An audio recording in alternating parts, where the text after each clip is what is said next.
At a press conference today, the Collector of Customs, John Rodriguez, set out what the new anti-smuggling measures were. Customs officers are now stationed at the beach to carry out overt and covert operations, and a porter cabin has been placed at the entrance to the beach for the use of officers.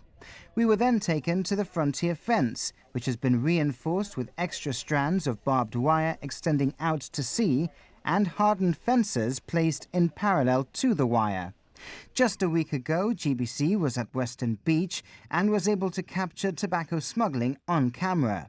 The perpetrators using this fence at the time to carry out the smuggling, which has now been adapted to make that impossible should it happen again. This is something that was on the cards already. You have to understand that whilst we are here, no activity obviously will take place, and it just takes a few minutes for us to move elsewhere, and then there might be some sort of activity. But certainly I'm hopeful that the new measures implemented will go a long way towards deterring this activity. The beachgoers will be able to see customs officers throughout the day here all day.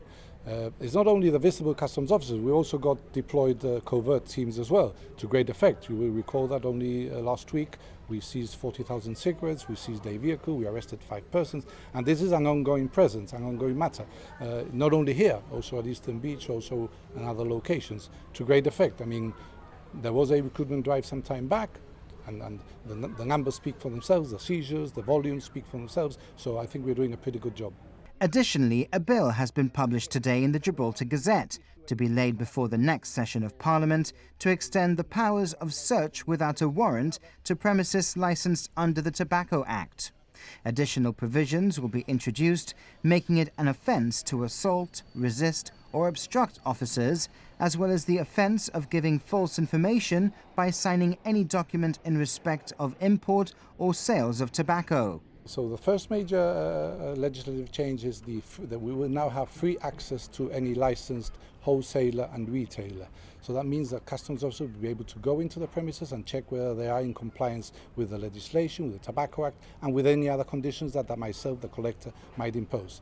Second major change there is going to be the creation of a new offence of obstructing, resisting and assaulting a customs officer. And the third offence will be giving false information to customs in respect of any statements or materials or signing of any documentation which is falsely prepared and giving it to customs. And as a Collector of Customs, how do you feel about these legislative changes in this bill in the Gazette? Well, these are even more tools in our armory, as I usually say to my senior staff. I mean, this is certainly for the opposition. Sometimes this is like a cat and mouse game. It's certainly not for us. It's certainly not for the law enforcement officers.